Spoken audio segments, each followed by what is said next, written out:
Hej, välkomna. Roger Eliasson heter jag. Jag ska berätta om kustbevakningsflyget. Egentligen borde det gjorts av Lars Franzén eller Leif Welming som har hjälpt oss att bygga upp den här fantastiska utställningen.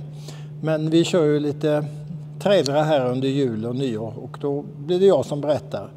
Bakom oss, bakom mig, så ser man då den här tavlan. Och där är då kustbevakningsflygets historia.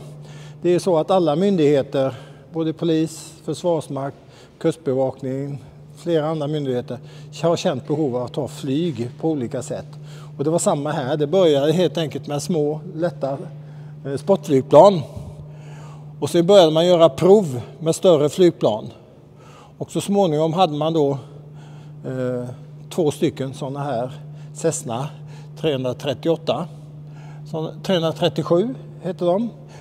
Och hade de ett antal år man konstaterat efter ett tag att de var för små.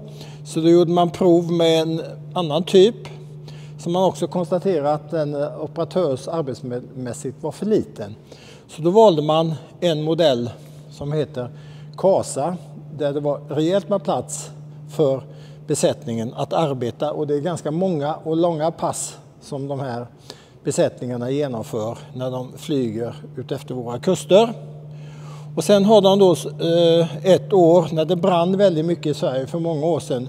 Ni som har hört på senaste tid har hört talas om de senaste bränderna, men innan dess, för 15 år sedan någonting vad det var, så provade man att ta hit skopande flygplan.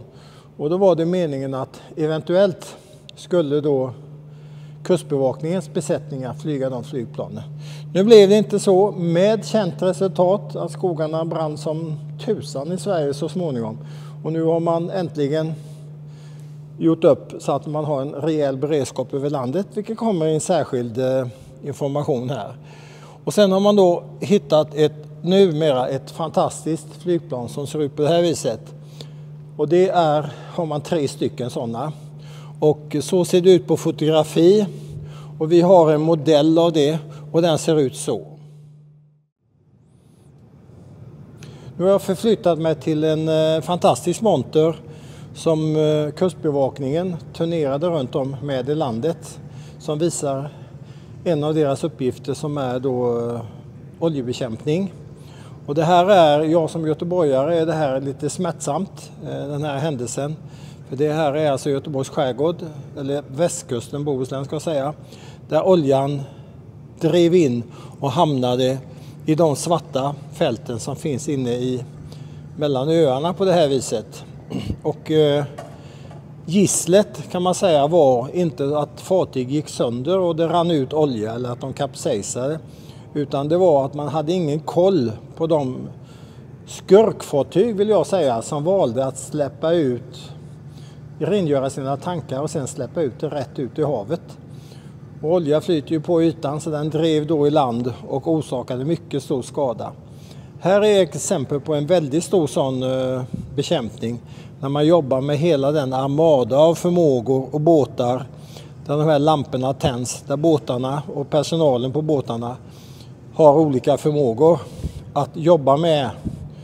Och även då kustbevakningsflyget som vi såg alldeles nyss på en bild är en del av dessa.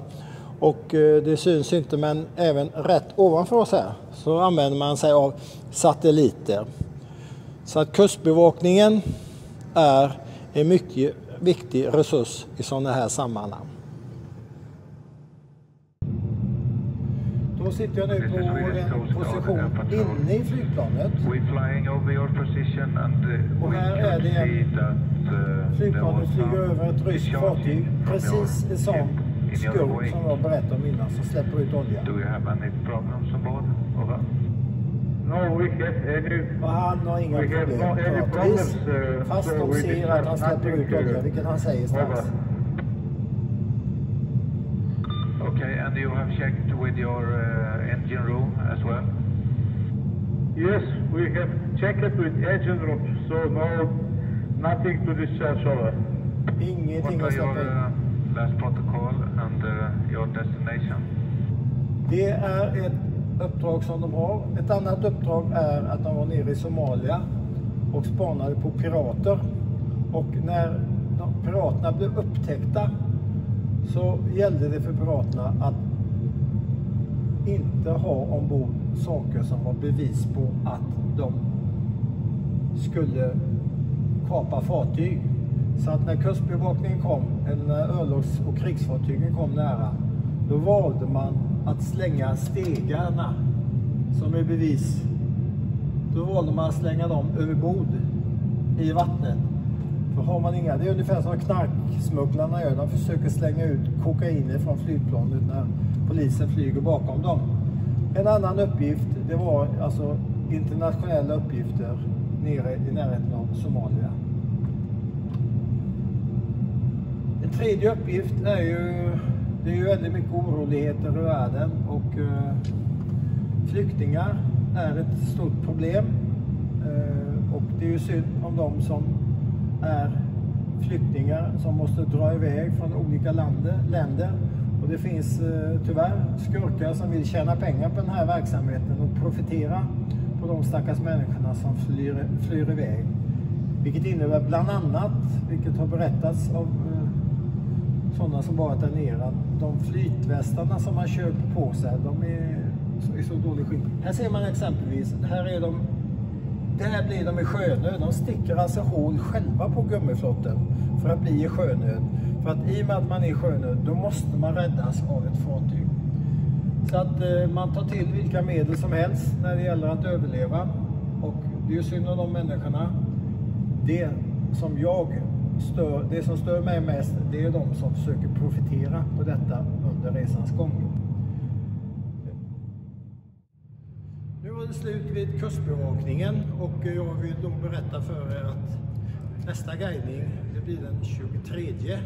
Och då är det våran flygare Mattias som kommer på engelska att berätta om det svensktillverkade, Göteborgstillverkade flygplanet GV38, Götaverken 38. Alltså den 23 december. Välkomna!